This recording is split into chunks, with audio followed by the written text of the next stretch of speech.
নবী সাল্লাল্লাহু আলাইহি ওয়াসাল্লাম বলেছেন, মান তারাকা সালাতাম মুতাআম্মিদান ফাকাদ কাফারা। মান মানে যে কেউ, তারাকা মানে ছেড়ে দিল, ত্যাগ করলো, সালাতান মানে নামাজ, মুতাআম্মিদান মানে ইচ্ছাকৃতভাবে, ফাকাদ কাফারা সে ব্যক্তি কুফরি করলো। এই হাদিসটা কি আগে শুনেছেন? আলেম ওলামারা জানেন, কিন্তু আপনারা কি জানেন? মান তারাকা সালাতান মুতাআম্মিদান ফাকাদ কাফার, যে ব্যক্তি ইচ্ছাকৃতভাবে বিনা ওজরে, কোনো ওজর নাই, ইচ্ছাকৃতভাবে নামাজ ছেড়ে দিল, ত্যাগ করলো, সে ব্যক্তি কুফরি করলো। এখন আপনি বলেন, কুফরি যে ব্যক্তি করে সে কি হয়? যদি আমরা ধরেও নেই সে মন থেকে নামাজ অস্বীকার করে না, অলসতা বশত পড়ে নাই, তারপরেও তো কাজটা ফাঁসেকি, তাই নয় কি? আচ্ছা, আজকের প্রথম নসিহত হচ্ছে 5 ওয়াক্ত নামাজ মৃত্যুর আগ পর্যন্ত কেউ ছাড়বেন না। আমার সাথে ওয়াদা করেন যে ইনশাআল্লাহ আগামী যতদিন বেঁচে থাকবো 5 ওয়াক্ত নামাজ জামাতে পড়ার চেষ্টা করব, যদি জামাত না পাই একা পড়ার চেষ্টা করব। আল্লাহ পাক তৌফিক দান করুন, আমিন। আজকে যদি এই কথাটাই শুধু বাসায় নিয়ে যেতে পারেন, 5 ওয়াক্ত নামাজ আর জীবনে ছাড়বো না, আমাদের আজকের মাহফিল সফল। আর আজকে যদি অনেক কথাবার্তা হয় ওয়ার্ল্ড অ্যাফেয়ার্স নিয়ে, ইকোনমিক্স নিয়ে, শেষ জামানা নিয়ে, ঠিক আছে, আমাদের সমকালীন ফিতনাগুলো নিয়ে, কিন্তু দিন শেষে বাড়িতে যদি কিছু না নিয়ে যেতে পারেন তাহলে আলোচনায় এসে কোনো লাভ নাই। এই ছবি তোলাতুলি, ভিডিও করা, হ্যাঁ, স্লোগান দেয়া, আইওয়া শোডাউন করার মধ্যে কোনো ফায়দা নাই। ফায়দা কিসে? কদ আফলাহা মান যাক্কাহা। আল্লাহ পাক সূরা শামসের মধ্যে বলছেন, কদ আফলাহা, সে ব্যক্তি সফল হয়ে গেল। সে ব্যক্তি সফল হয়ে গেল মানে সে জান্নাতে চলে যাবে ইনশাআল্লাহ। কে? মান যাক্কাহা, যে ব্যক্তি তার নফসটাকে, তার এই যে কলব, এটাকে পরিশুদ্ধ করতে পেরেছে, সে ব্যক্তি সফল হয়ে গেল। ওয়াকাদ খাবা মান দাসাহা, আর যে ব্যক্তি তার নফসটাকে পরিশুদ্ধ করতে পারলো না, সে ব্যক্তি ধ্বংস হয়ে গেল। নফস কিভাবে পরিশুদ্ধ হবে এটা আমাদের আজকের আলোচনার টপিক। তার আগে আমরা বলি, 5 ওয়াক্ত নামাজ ছাড়া নফস কখনো পরিশুদ্ধ হবে না। আজকে আমরা অনেক যদি আলোচনা করি, বাসায় কিছু নিয়ে যেতে না পারি, তাহলে আলোচনার কোনো লাভ নাই, কোনো ফায়দা নাই। মানুষকে দেখানো, তাকবীর দেয়া, এই যে আমাকে প্রোটোকল দিয়ে নিয়ে আসলেন, ঠিক আছে, ভালোবাসা ভালোবাসার জায়গায়, কিন্তু দিন শেষে যদি আমরা আল্লাহর সামনে আত্মসমর্পণ করতে ব্যর্থ হই, তাহলে এই মাহফিলগুলোর বরকত নষ্ট হয়ে যাবে। আমরা কি চাই যে মাহফিলের বরকত নষ্ট হয়ে যায়? আসরের জামাত আমরা আদায় করেছি, এই জামাত আমাদেরকে শৃঙ্খলা শিখিয়েছে, শিখায় নাই? একজন ইমাম লিড দিলেন নামাজে, আপনারা তাকে ফলো করলেন, তাই নয় কি?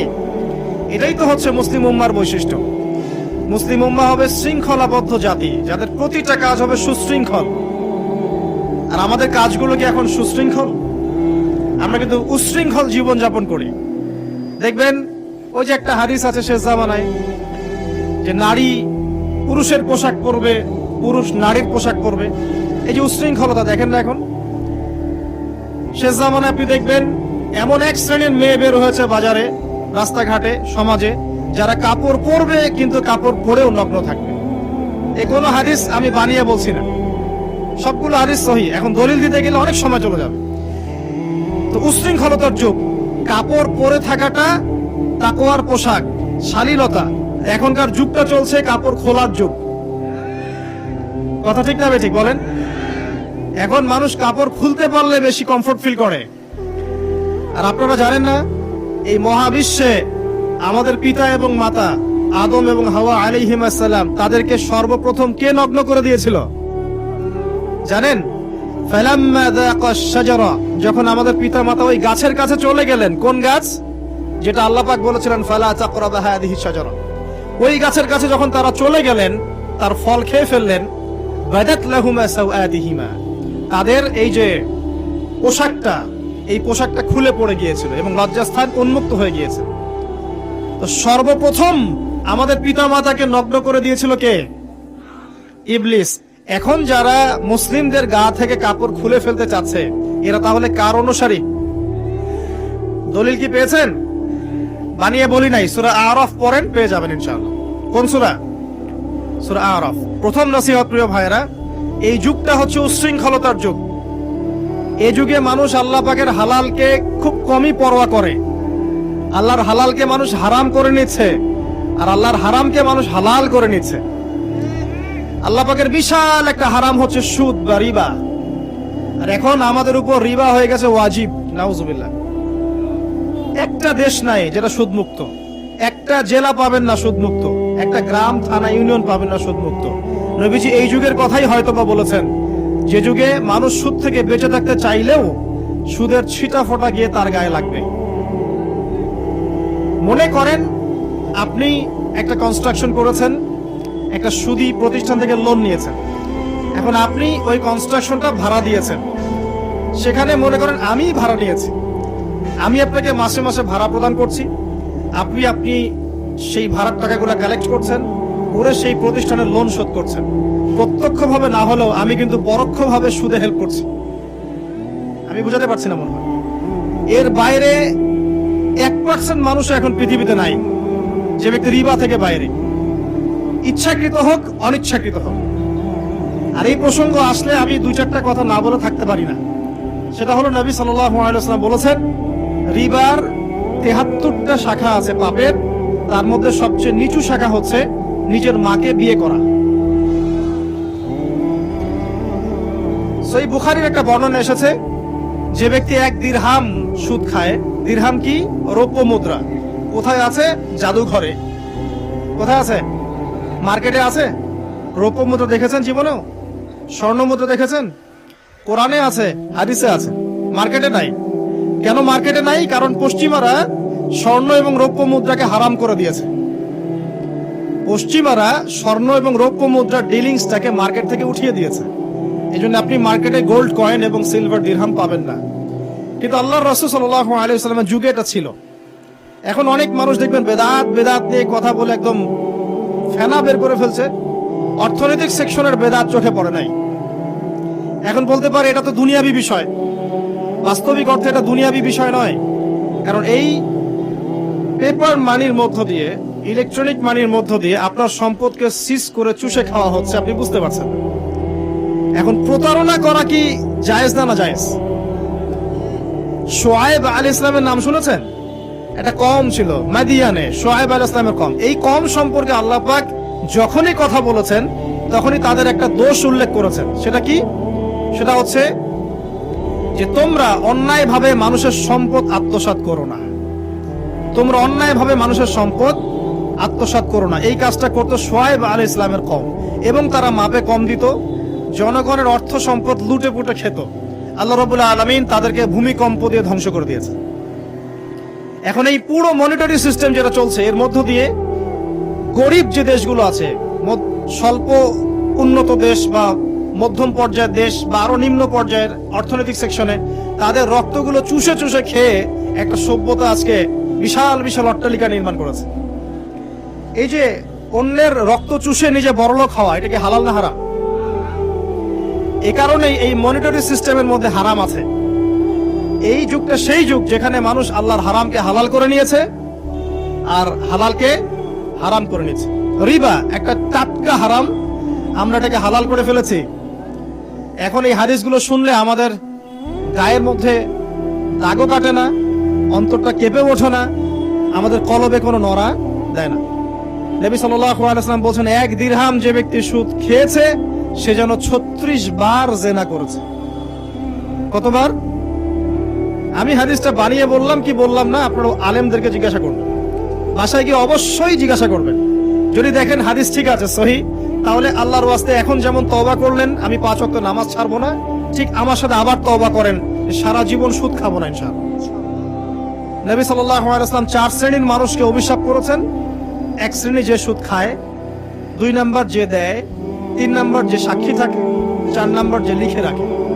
এখন আপনি বলেন, এই পুরো মনিটরি সিস্টেমের মধ্যে এই 4 শ্রেণীর মানুষ আছে না? কোনো না কোনো ভাবে আমরা এর সাথে সম্পৃক্ত নই কি? সম্পৃক্ত। অতএব আল্লাহর এই বাণীকে যদি ভয় করেন, কোন বাণী? আল্লাহ পাক বলছেন, ইয়া আইয়ুহাল্লাযীনা আমানু, হে মুমিনগণ, ইত্তাকুল্লাহ, তোমরা আল্লাহকে ভয় করো, ওয়া যারু মা বাকিয়া মিনার রিবা ইন কুনতুম মুমিনিন, তোমরা সুদের অবশিষ্ট অংশগুলো ছেড়ে দাও যদি প্রকৃতপক্ষে তোমরা মুমিন হয়ে থাকো। ওয়া ইল্লাম তাফআলু, তোমরা যদি সুদ না ছাড়ো, আল্লাহর হুঁশিয়ারি শোনেন, যদি তোমরা সুদ না ছাড়ো ফাযানু বিহারবিন মিনাল্লাহি ওয়া রাসূলিহি, আর আল্লাহ এবং তার রাসূলের সাথে যুদ্ধের ঘোষণা শুনে রাখো। আল্লাহ এবং তার রাসূলের বিপক্ষে যুদ্ধ করে কেউ জান্নাতে যাবে? কেউ কবরের আযাব থেকে বাঁচতে পারবে? কেউ হাউজে কাউসারের পানি পাবে? আল্লাহ এবং তার রাসূলের সাথে যুদ্ধ করে কেউ টিকতে পারবে? আপনার কি তাই মনে হয়? যদি মনে হয় তাহলে দিব্যি সুদ খান, কোনো সমস্যা নেই। আর যদি মনে হয় যে আল্লাহ এবং তার রাসূলের সাথে যুদ্ধ করে আমি পার পাবো না, আল্লাহ এবং তার রাসূলের বিরুদ্ধাচরণ করে আমার কবর টিকবে না, কারণ আমি একটা কথা বারবার বলি আপনাদেরকে যে আল্লাহ ছাড়া আমাদের আপন বলতে কেউ আছে? একাই এসেছেন পৃথিবীতে, একাই যেতে হবে। আপনার খ্যাতি, আপনার অর্থনৈতিক খ্যাতি, অর্থের প্রতিপত্তি, আপনার ক্ষমতার দাপট, আপনার ধর্মীয় দাপট, কোনো কিছুই ফ্যান ফলোয়ার্স কেউ আপনার সাথে কবরে যাবে না। মনে করেন আমি আসছি, আপনারা সবাই স্লোগান দিচ্ছেন, কথার কথা আপনারা আমাকে ভালোবাসেন, বা একজন পলিটিশিয়ান আসছে, আপনারা সবাই স্লোগান দিচ্ছেন, ভালোবাসেন তাকে। দিন শেষে ওই পলিটিশিয়ান একাই কবরে যাবে, দিন শেষে আপনিও একাই কবরে যাবেন, আমিও একাই কবরে যাব। আলটিমেটলি কি হলো, দুনিয়া এবং আখেরাতে আল্লাহ ছাড়া প্রকৃত বন্ধু আমাদের কেউ নাই, প্রকৃত মওলা কেউ নাই। সেই আল্লাহ এবং তার রাসূলের বিরুদ্ধাচরণ করে কেউ তার সাথে যুদ্ধ করে কবরে পার পাবে, এমনটা ভাবা বোকামি নয় কি? আল্লাহ পাক আমাদেরকে বোঝার তৌফিক দান। ডুগি তবলা বাজতেছে, কেউ প্রতিবাদও করতে পারে না, করতে গেলে তাকে বলা হয় সে মৌলবাদী, সে সন্ত্রাসী, সে জঙ্গি, উগ্রবাদী। তো আমরা যদি আল্লাহ পাকের জমিনে আল্লাহর খেয়ে আল্লাহর পরে আল্লাহ পাকের সব নিয়ামত ভোগ করে এই যদি হয় আমাদের অবস্থা, তাহলে আমাকে আপনি বলেন যে আল্লাহ পাকের কি বয়ে গেছে যে আমাদের হাতে আল্লাহ পাক এই দুনিয়াতে বিজয় দিবেন? আর কোনো জাতি নাই, পুরো মহাবিশ্বে সবাই আল্লাহর হুকুম মেনে চলে। সূরা বনী ইসরাঈল পড়েন, এমন কোন সৃষ্টি নাই আল্লাহ পাকের যে আল্লাহর তাসবিহ পাঠ করে। শুধু মানুষই হতভাগা একটা সৃষ্টি, আমরা আল্লাহ মাফ করেন আমাদেরকে, নামাজও পড়ে না। কি করে না? পাঁচবার দিনে বলা হচ্ছে হাইয়া আলাস সালাহ, হাইয়া আলাল ফালাহ, সাফল্যের জন্য আসো, সালাতের জন্য আসো, কল্যাণের জন্য আসো। কানে ঢুকে না, যায় না নামাজ পড়তে। কোরআন, ওই যে বললাম, বাসায় সবার বাসায় কোরআন আছে। এমন কোন ব্যক্তি আছেন আপনারা যে আপনাদের বাসায় কোরআন নাই? প্রত্যেকের বাসায় আছে, এমনকি আপনার ফোনের মধ্যে ওই অ্যাপসে আছে, খুলে দেখার সময় নাই। সময় কোথায়? মানে এত ব্যস্ত, সকাল থেকে রাত পর্যন্ত এতই ব্যস্ত মানুষ হতভাগা, কোরআন খুলে দেখার সময় নাই। আবার বলে, এসব কথা বললে আবার বলবে যে আমরা কি ইসলাম কম বুঝি? আপনারাই ইসলাম বুঝেন, আমরা বুঝি না। আপনারাই মুসলমান, আমরা মুসলমান না, এগুলো বলবে। উমর রাদিয়াল্লাহু আনহু ঠিকই বলেছিলেন আজকে থেকে এই 1400 বছর আগে, ইসলাম ধ্বংস হবে যখন দেখবা তিনটা বিষয় সমাজে চলছে। এক, দল্লাতুল আলেম, আলেমরা যখন পথভ্রষ্ট হয়ে যাবে তখন সমাজ ইসলাম ধ্বংস হয়ে যাবে।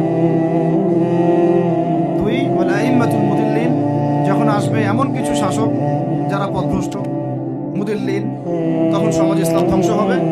আর ওয়াল মুনাফিকিন ফি জিদারি কিতাবিল্লাহ, যে মুনাফিকরা যখন আল্লাহর কিতাব নিয়ে বাকবিতণ্ডা করবে, মুনাফিকরাই বাকবিতণ্ডা করবে যে আমরাই বেশি বুঝি ইসলাম, তোমরা বুঝো না।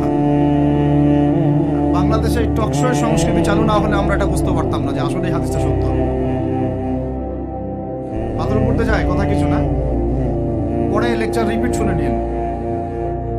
মূল জায়গায় আসি, কোরআন ঘরে আছে, আমরা তেলাওয়াত করি না। নামাজের আজান কানে আসে, নামাজে যাই না। শেষ রাত্রে আল্লাহ পাক প্রথম আসমানে নেমে আসেন, কিভাবে নেমে আসেন আমরা জানি না, ওইটার কাইফিয়ত ব্যাখ্যা করার আমাদের দরকারও নাই। আল্লাহ পাক বলেছেন বাস ঈমান রাখি। এবং আল্লাহ পাক আহ্বান করতে থাকেন, কে আছো আমার কাছে কিছু চাইবা আমি তোমাকে দিব, সুবহানাল্লাহ। কে আছো আমাকে ডাকবা আমি তোমার ডাকে সাড়া দিব, কে আছো আমার কাছে ক্ষমা চাইবা আমি ক্ষমা করে দিব। এইভাবে ফজর পর্যন্ত আল্লাহ পাক আহ্বান করতে থাকেন। আমরা ওই সময় ফেসবুক চালাই, রিল্যাক্সে ঘুম দিই। তাহলে নামাজের আজান কানে যায়, নামাজ পড়ি না, কোরআন বাসায় আছে, তেলাওয়াত পড়ি না, খুলেও দেখি না, 40 কুলখানি বাদ দিয়ে। আর শেষ রাত্রে আল্লাহ পাক আহ্বান করতে থাকেন, আমি উঠে ওযু করে 2টা রাকাত নামাজ পড়ে একটু দোয়া করবো, সেটা পারি না।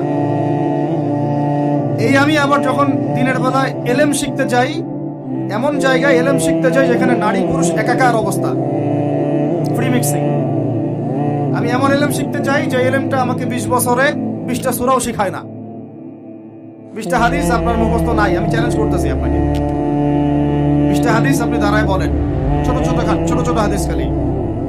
যেমন عن أمير المؤمنين عمر بن الخطاب رضي الله عنه قال قال رسول الله صلى الله عليه وسلم إنما الأعمال بالنيات وإنما لكل امرئ ما نوى فمن كانت هجرته إلى الله ورسوله فهجرته إلى الله ورسوله ومن كانت هجرته إلى الدنيا يصيبها أو امرأة يتزوجها فهجرته إلى ما هاجر إليه। এরকম ছোট আপনি আমাকে 20টা হাদিস শুনান, যারা 20 বছর পড়াশোনা করেছেন জেনারেল লাইনে, দাঁড়ান দেখি কার সাহস আছে।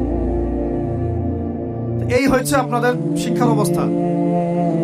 তারপরে আপনি আবার যখন চাকরি ক্ষেত্রে যান, ঘুষ ছাড়া আপনার চাকরি হচ্ছে না। এই হলো অর্থনৈতিক জীবনের অবস্থা।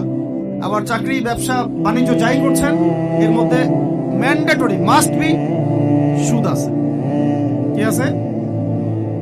এই মাপে কম দেওয়া তো আছেই, অন্যের সম্পদ আত্মসাৎ তো আছেই, পণ্যে ভেজাল দেওয়া তো আছেই, তারপরে সিন্ডিকেট তো আছেই, যেটার দাম এখন এই রজবের, আজকে কয় তারিখ? রজবের 14-15 হবে না? তো এই রজবের 14-15-তে যে পণ্যের দাম 200 টাকা, 1.5 মাস পরেই সে পণ্যের দাম হবে 400 টাকা। এই হলো অর্থনৈতিক জীবনের অবস্থা। সুদের সাথে সম্পৃক্ত না হলে তো আমাদের ঘুম হচ্ছে না।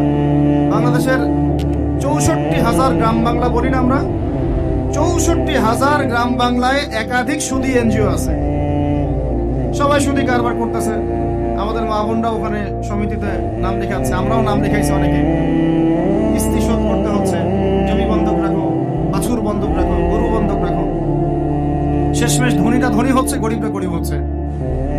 কারণ আল্লাহ পাক এই কিতাবের মধ্যেই বলেছেন, সূরা বাকারার শেষের দিকে আছে যে ইয়া আইয়ুহাল্লাযীনা আমানু, হে মুমিনগণ, ইত্তাকুল্লাহ, আল্লাহকে ভয় করো, ওয়া যারু মা বাকিয়া মিনার রিবা, সুদ ছেড়ে দাও, ইন কুনতুম মুমিনিন, যদি মুমিন হয়ে থাকো, ওয়া ইন লাম তাফআলু, সুদ যদি না ছাড়ো, ফাআযানু বিহারবিন মিনাল্লাহি ওয়া রাসূলিহি, আল্লাহ এবং তার রাসূলের সাথে যুদ্ধের ঘোষণা শুনে নাও। আয়াত বুঝলেন? আয়াতটাকে বুঝলেন? আল্লাহ পাক বলছেন যারা সুদ খায় বা সুদ না ছাড়ে, এরা আল্লাহ এবং তার রাসূল মুহাম্মদ সাল্লাল্লাহু আলাইহি ওয়াসাল্লামের বিরুদ্ধে অস্ত্র নিয়ে দাঁড়ায় আছে। তা আপনার আমার কল্যাণ হবে না ভাই? দুনিয়ায় পরকালে কল্যাণ হবে না? আমরা হাউজে কাউসারের পানি তো পাবো ইনশাআল্লাহ, আমরা কবরের উত্তর তো দিতে পারবো ইনশাআল্লাহ। আমাদের জন্য নবী সাল্লাল্লাহু আলাইহি ওয়াসাল্লাম সুপারিশ তো করবেন ইনশাআল্লাহ, সুপারিশ তো নবীজি করবেন, এটা ঠিক আছে, এটা তো ঠিক আছে। কিন্তু কোরআনে যে আল্লাহ পাক বললেন সুদ যদি তোমরা না ছাড়ো, তাহলে জেনে রেখো তোমরা আল্লাহ এবং তার রাসূলের বিরুদ্ধে যুদ্ধ করতেছো। এখন এটা আমরা কিভাবে আল্লাহ পাককে বুঝ দিব?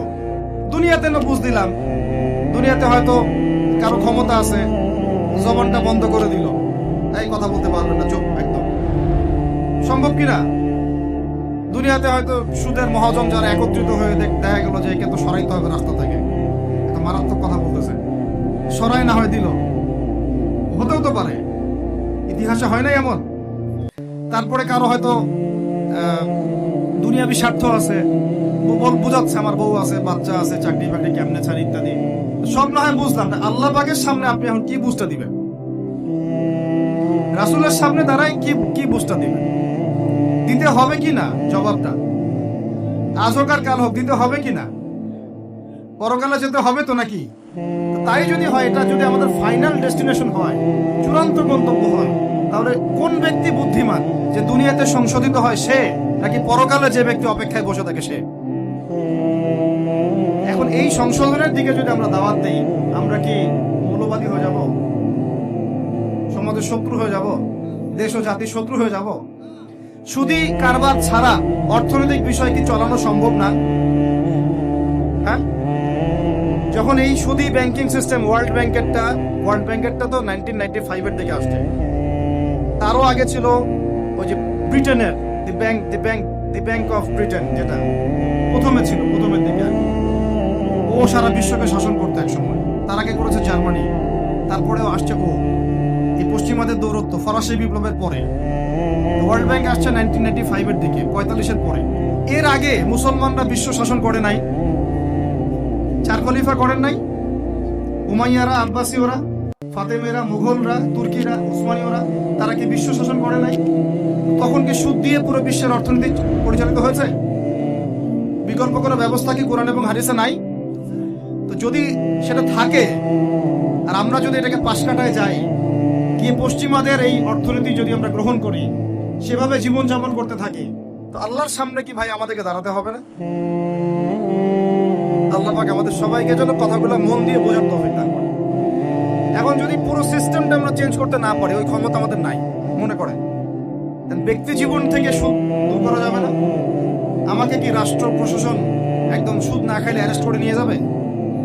আমি যদি বলি আমি সুদ খাবো না, সুদ ভিত্তিক ব্যাংকিং সিস্টেমে আমি ডিলিংস করবো না, অ্যাকাউন্ট থাকতে পারে আপনার, কিন্তু আপনি ডিলিংস করতেছেন না, ঠিক আছে? সুদের টাকা যদি আসেও ওটা আপনি ছেড়ে নিচ্ছেন না, এবং সুদি এনজিও কারবার এগুলোর সাথে আপনি যুক্ত হচ্ছেন না, তো আপনাকে কি অ্যারেস্ট করে নিয়ে যাওয়া হবে জেলখানায়? কেন খাচ্ছিস না বলেন, নিয়ে যাওয়া হবে? এখনো ওই রকম দুঃসাহস দেখানোর মতো লোক বাংলাদেশে আসে নাই যে আপনি সুদ না খাইলে আপনাকে জোর করে ধরে নিয়ে যান। আচ্ছা, এরকম কেউ কখনো করবে না তারা এই কাজ, ইনশাআল্লাহ। আর যদি করে তাহলে তো আল্লাহর গজব নেমে আসবে। তো এখন তাহলে সুদ খাচ্ছে কে? আপনি, আমি নিজেই। কে খাচ্ছে তাহলে? আমরা নিজেরাই খাচ্ছি। ভাই আমি খাচ্ছি, না হলে আপনি খাচ্ছেন, না হলে আপনার স্ত্রী খাচ্ছে, না হলে আপনার বাবা খাচ্ছে। অতএব সুদের মধ্য দিয়ে আমরা আল্লাহ এবং তার রাসূলের সাথে সরাসরি যুদ্ধ করতেছি। বদরের যুদ্ধে কি আবু জাহেলরা পরাজিত হয় নাই? উহুদের যুদ্ধে, খন্দকের যুদ্ধে, মুতা, ইয়ারমুকে, এই শতাব্দীর পর শতাব্দী আল্লাহ এবং তার রাসূলের বিরুদ্ধে যারা দাঁড়াইছে তারা কি কখনো টিকতে পারছে? আজকে পশ্চিমারা সারা বিশ্বকে এভাবে সুদখোর বানিয়ে দিয়েছে, আর প্রত্যেকটা মুসলিম কান্ট্রি এর খপ্পরে পড়ে গেছে, বের হতে পারতেছে না। বের হওয়ার জন্য শুধু একটা জিনিস দরকার, একটা জিনিস, সেটা হচ্ছে আল্লাহ এবং তার রাসূলের প্রতি পরিপূর্ণ বিশ্বাস, ঈমান। এইটা আমাদের অর্জন হয় নাই, এটাই সত্য কথা। অর্জন যদি হতো তাহলে আমরা বিকল্প চিন্তা করতে পারতাম। যদি আফগানিস্তান আগামী 10 বছর এভাবেই অর্থনীতি চালাতে পারে, এখন তাদের যে অবস্থা, আগামী 10 বছর যদি আর নতুন করে যুদ্ধ বিগ্রহ না হয় এবং তারা যদি এভাবেই আরো 10 বছর তাদের ডাবল কারেন্সির অর্থনীতি চালাতে পারে, সুদহীন, জাকাত ভিত্তিক, ইসলামিক, আমাদের বিশ্বাস আগামী 10 বছরে দেখবেন তারা মার্কিন ডলারের উপরে আধিপত্য বিস্তার করেছে, ইনশাআল্লাহ। আমি ইকোনমিক্স নিয়ে পড়াশোনা করেছি ভাই, এমনি কথা বলতেছি না। অনলাইনে যারা আপনাদেরকে এইসব তালগোল মার্কা কথাবার্তা বুঝায়, যে কাগজের টাকা নিয়ে উল্টাপাল্টা কথা বলছে, ইলেকট্রনিক মানি নিয়ে উল্টাপাল্টা কথা বলতেছে, বিটকয়েন, ক্রিপ্টোকারেন্সি নিয়ে কথা বলতেছে উল্টাপাল্টা, ভাই এগুলো আমরা জেনে বুঝে কথা বলতেছি, জেনে বুঝে পড়াশোনা করে। এগুলোর উপর আমরা থিসিস করেছি ইউনিভার্সিটিতে, এগুলোর উপরেই। এমনি কথা বলতেছি না যে পেপার মানি আপনার পকেটে, আমার পকেটে যেটা আছে আপনার পকেটেও সেটাই আছে, এর ভিতরেও সুদ আছে। ইলেকট্রনিক মানি যেগুলো আমরা ইউজ করতেছি এগুলোর ভিতরেও সুদ আছে, অল্প হোক আর বেশি হোক। এর সামনে আসবে বিটকয়েন, ওইটার মধ্যে সুদের ভিতর উপর সুদ, তার উপর আসতেছে একটা সিস্টেম যেটা অলরেডি কয়েকটা কান্ট্রিতে অ্যাপ্লাই হয়ে গেছে, চায়নায়, উত্তর কোরিয়া, দক্ষিণ কোরিয়া ইত্যাদি কান্ট্রিতে। এটা হলো ক্যাশলেস সোসাইটি, মানে কোনো ক্যাশই থাকবে না সোসাইটির মধ্যে, ডিজিট থাকবে, খালি ডিজিট। মানে আপনি বলতে পারবেন না যে আমার 1 লক্ষ টাকা আছে, যদি বলি 1 লক্ষ টাকা আছে, টাকাটা আমার হাতে দেন দেখি, আপনি হাতে দিতে পারবেন না, দেওয়ার মতো কিছু নাই। ওইটা আপনার ডিজিটে থাকবে, নাম্বারে, ফিগারে, 1 লাখ, এটা ফিগার। ইতিহাসে এমন কোন কারেন্সি আসে নাই যেটা ধরাও যায় না, ছোঁয়াও যায় না, পকেটেও রাখা যায় না। এটা আসতেছে সামনে। যারা বুঝে না এগুলা, আমরা আক্রমণাত্মক কথা বলতে চাচ্ছি না, আল্লাহ পাক তাদেরকে হেদায়েত দান করুন। যারা বুঝে না তারা মনে করতে পারে এগুলো হচ্ছে ভবিষ্যৎবাণী, আদতে এইগুলা বর্তমান বিশ্বে চলতেছে, আমাদের সে সম্পর্কে জ্ঞান নাই। আমরা অনেকেই ক্যাশলেস সোসাইটি প্রতিষ্ঠার চেষ্টা করতেছি, এটার মধ্যে যতটুকু কল্যাণ আছে না তার চেয়ে বেশি অকল্যাণ আছে।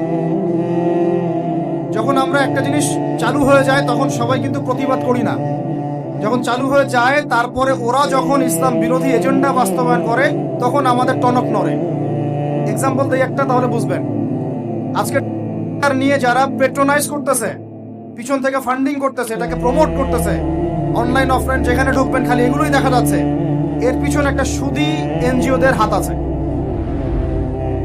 কাদের হাত আছে?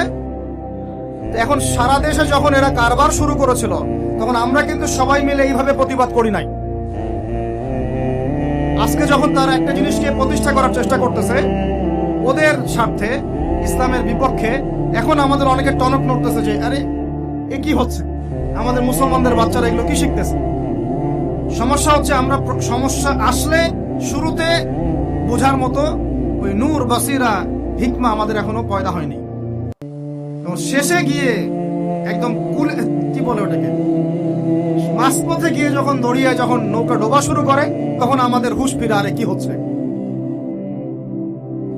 তো আল্লাহ পাক আমাদেরকে বিজয় দিবেন এটা প্রতিশ্রুতি দিয়েছেন।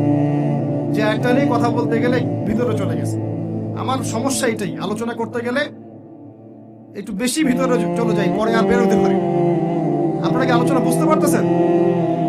আল্লাহ পাক আমাদেরকে প্রতিশ্রুতি দিয়েছেন যে তোমরা দুশ্চিন্তাগ্রস্ত হয়েও না, তোমরা টেনশন করো না, ভয় পেও না, হীনবল হয়েও না, আনতুমুল আ'লাউনা, তোমরাই বিজয়ী হবে এই দুনিয়াতে এবং আখিরাতে, তোমরাই বিজয়ী হবে ইন কুনতুম মুমিনিন, যদি প্রকৃতপক্ষে মুমিন হয়ে থাকো। আমাকে বলেন, যারা আজান শুনেও নামাজে যায় না এরা কি মুমিন? বলেন। আপনি মনে করছেন আমি জুমার নামাজ তো পড়ি, ঈদের নামাজ তো পড়ি। এমনও হতভাগা মানুষ আছে পৃথিবীতে যাদের নামাজ প্রথমবার তারা নামাজ পড়ে জানাজার নামাজ, আছে না ভাই? আল্লাহ পাক আমাদের সবাইকে 5 ওয়াক্ত নামাজি হওয়ার তৌফিক দান করেন এবং কাজা নামাজ অনেকের আছে, আল্লাহ পাক সেগুলো আদায় করার তৌফিক দান করেন। আপনারা যখন হজ উমরা সফরে যাবেন বেশি বেশি সেখানে নামাজ পড়বেন, কারণ ওখানে 1 রাকাত নামাজ হারাম শরীফে পড়লে 1 লক্ষ রাকাতের নেকি হয়, আর মদিনা মুনাওয়ারায় পড়লে হারামে পড়লে 1000 নাকি হয়। আর এই দুইটা আমরা খুব ভালো জানি, মিম্বরে আলোচনা হয় খুব, মাশাআল্লাহ, তাই না? তো নসিহত হচ্ছে ওখানে গিয়ে আমরা বেশি বেশি নামাজ পড়বো, নফল নামাজ, ঠিক আছে? কাজা নামাজগুলো হিসেব করে আদায় করার চেষ্টা করবো ইনশাআল্লাহ। তবে হাদিসে আরেকটা জায়গা আছে, ওইটা আমরা ভুলে গেছি। আরো একটা মসজিদ আমাদের আছে ভাই, যেখানে 2 রাকাত নামাজ পড়লে জীবনের সব গুনাহ মাফ হয়ে যায়। ওইটা আমাদের পাঠ্যপুস্তকে নাই, আমাদের চেতনায় নাই, আলোচনায় নাই, মিম্বরে নাই, খুতবায় নাই। সেই মসজিদ কোথায়? ওই মসজিদ কি আমাদের নাই? কি মনে হয় আপনাদের? ওই আল-আকসা কি আমাদের না ওদের? ওইখানে 2 রাকাত নামাজ পড়লে, সফর করে 2 রাকাত নামাজ পড়লে জীবনের সব গুনাহ মাফ হয়ে যাবে। ওইখানে আমরা এখন ঢুকতে পারি না। কারো কোনো ফিকির আছে? ইয়াংদেরকে বলতেছি ভাই, এমন একটা জামা আমাদেরকে করতে হবে যার একজন নেতা থাকবে, একটা নেতা, একদম সামি'না ওয়া আতা'না, শুনলাম মানলাম এমন নেতা। এত ইখতিলাফ, এত বিভক্তি চলবে না। মানে বিভক্তি, ইখতিলাফ থাকতে পারে মাসলা মাসাইলের ব্যাপারে, ফিকহি ব্যাপারে, কিন্তু এই এত দলীয় বিভক্তি থাকা যাবে না। এক টেবিলে আলেমদেরকে বসতেই হবে। আলেমরা যদি এক টেবিলে না বসে ঐক্যের দৃষ্টান্ত স্থাপন না করতে পারে, জনগণ ঐক্যবদ্ধ হতে পারবে না। বাংলাদেশের সবচেয়ে বেশি দরকার এখন ওলামায়ে কেরামের ঐক্য।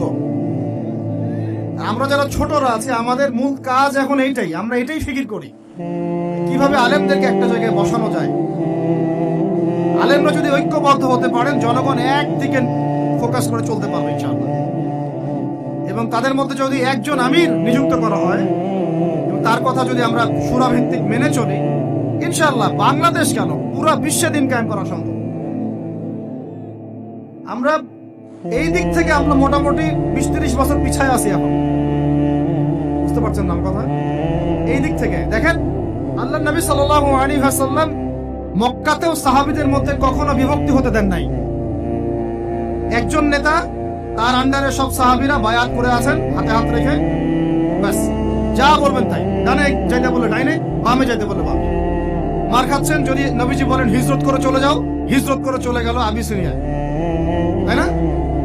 আর যদি নবীজি বলেন সবর করো, সাবরান আলা ইয়াসির ফাইন্নামা উইদাকুমুল জান্নাহ, সবর করো তোমাদের জন্য জান্নাত, সবর করতেছেন, মাইর খাচ্ছেন, তাও কোনো কথা বলতেছেন।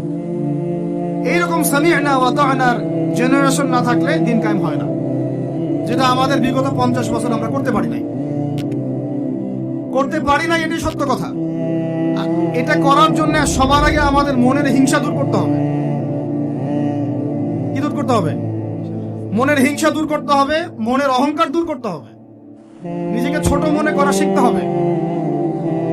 আমি ছোট মানুষ, বড়রা যে দায়িত্ব দিবেন সেটা পালন করব, আলেম ওলামার সহবতে থাকবো, তাদের পরামর্শ চলবো, আমাকে যেভাবে গাইড করেন সেভাবে চলবো, যখন যে দায়িত্ব আসবে সেটা পালন করব। চিন্তা এরকম না থাকলে আপনি চলতে পারবেন না, বিদ্রোহী হয়ে যাবেন তখন। বেয়াদবি, এই যে প্রথম একটা কথা বলছি, বেয়াদবি। আমরা অনেকেই বড় বড় বরেণ্য আলেমদের সাথে বেয়াদবি করছি, তাদের মানিজ্য হানি করছি। অনলাইনে লাইভে চলে আসলাম, একটা কথা বলে দিলাম, একটা পোস্ট দিয়ে দিলাম, ভাবছি আমি ইসলামের বড় উপকার করে ফেললাম। আদতে আমি বিশৃঙ্খল একটা অবস্থা ছিল, আরো বিশৃঙ্খলতা বাড়ালাম। আমি কাছাকাছি তো আনতেই পারলাম না। কিছু মানুষের কাজ দেখলে মনে হচ্ছে যে তাদের একটাই কাজ। কি একটাই কাজ? অনলাইনে একটা একটা করে আলেম, একটা একটা করে বক্তা, একটা একটা করে দায়ীর নাম ধরে ধরে সমালোচনা করে। এটা করে আপনি দিনের কি উপকারটা করতেছেন? এই কাজগুলো করে আপনি দিনের কোন জায়গায় খেদমতটা করতেছেন বলেন? এতে করে মানুষের দিন সম্পর্কে, সেই আলেম সম্পর্কে, সেই বক্তা সম্পর্কে, সেই ওস্তাদ সম্পর্কে, সেই ইসলামী দল সম্পর্কে কি ভালো ধারণা সৃষ্টি হচ্ছে না খারাপ? আমরা যদি প্রশ্ন করি যে আপনি নিজের চেহারাটা একটু আয়নায় দেখেন না, আপনার ভিতরে কি কোনো দোষ নাই? আপনি কি এই উম্মার নেতৃত্ব দেওয়ার যোগ্যতা অর্জন করেছেন? কতগুলো কিতাব পড়েছেন? কি ডিগ্রি অর্জন করেছেন? কতটুকু সার্টিফিকেট অর্জন করেছেন? কতটুকু তাসকিয়া অর্জন করেছেন? কতটুকু আপনি নূর অর্জন করতে পারলেন? কতটুকু বাসিরা আছে আপনার? কয়টা মসজিদ করেছেন? কয়টা মাদ্রাসা করেছেন?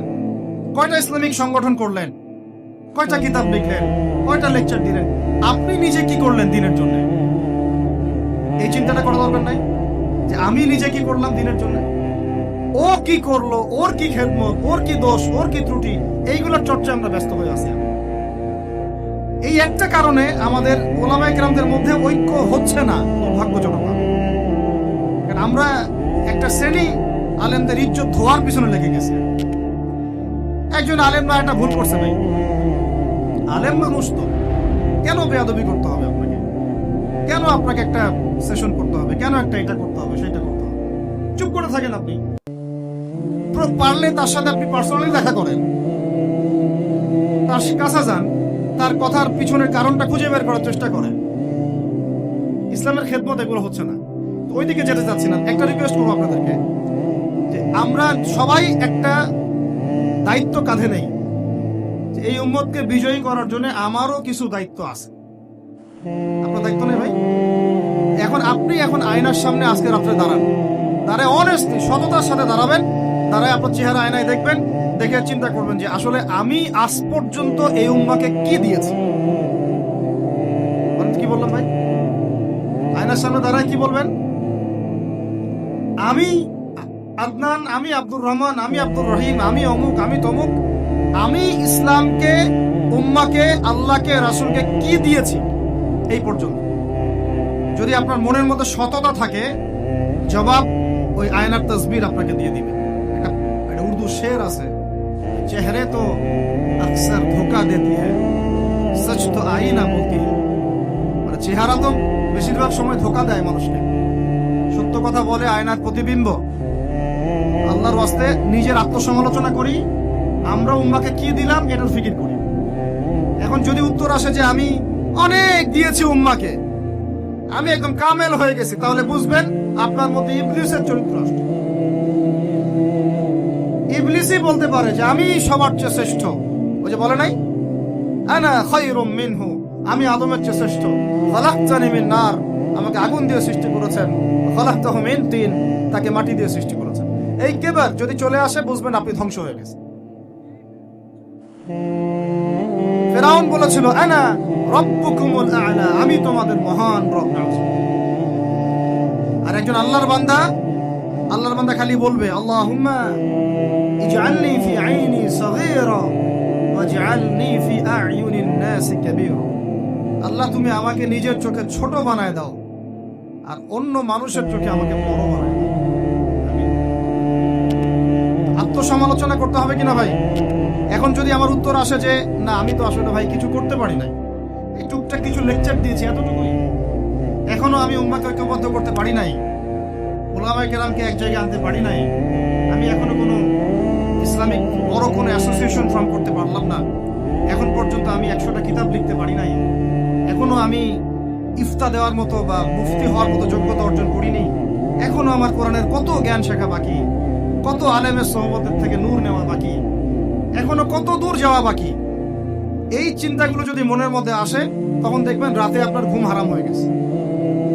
তখন আপনার প্রচেষ্টা চলবে ইনশাল্লাহ কিভাবে এগুলো আপনি অর্জন করতে পারবেন। ওই গুটি কয়েক মানুষকে দিয়ে দিন কায়েম হবে ইনশাল্লাহ। আমার কথায় রাগ করলেন নাকি? একটু মন খারাপ করলে আল্লাহ পাক ওই ওসিলায় যদি আপনাকে আবার দিনের দিকে নিয়ে আসেন, আমার লেকচার ওয়াজ করা সার্থক। একটু আঘাত পাইলে আমি খুশি হব। সরকার, প্রশাসন, আম জনগণ, আমাদের মা বোন, আপনারা, আমাদের পরের প্রজন্ম, কেউই আমাদের শত্রু না। আমাদের শত্রু বরং আমার বা আমাদের চেয়ে ভালো কোনো বন্ধুই নেই আপনাদের। আমার বা আমাদের চেয়ে ভালো কোনো বন্ধু নাই আপনাদের। যারা আছে এদের ব্যাপারে একটা স্টেটমেন্ট বলে দিই আমি, যে তুঝ জैसा दोस्त हो তো দুশমন কি কোই জরুরত নেই। ওইরকম বন্ধু যদি থাকে তাহলে দুশমনের কোনো দরকার হবে না। আমি একটু কাঠখোট্টা মানুষ আর খোলামেলা কথা বলি, এটা আমার দোষ। তবে এই দোষটা নিয়ে আমি আল্লাহর পথে কাজ করতে চাই, কারণ সব সময় নরম নরম সুরের কথায় ওয়াজে কাজ হয়। নরম নরম কথা বলার সময় শেষ হয়ে গেছে। এখন হক আর বাতিল স্পষ্ট করতে হবে, তবে হিকমার সাথে, প্রজ্ঞার সাথে। যে আয়াতে আমাদেরকে আল্লাহ পাক আমল করতে বলেছেন সেই আয়াতে আমল করতেছে এখন সারা বিশ্বের শক্তিরা।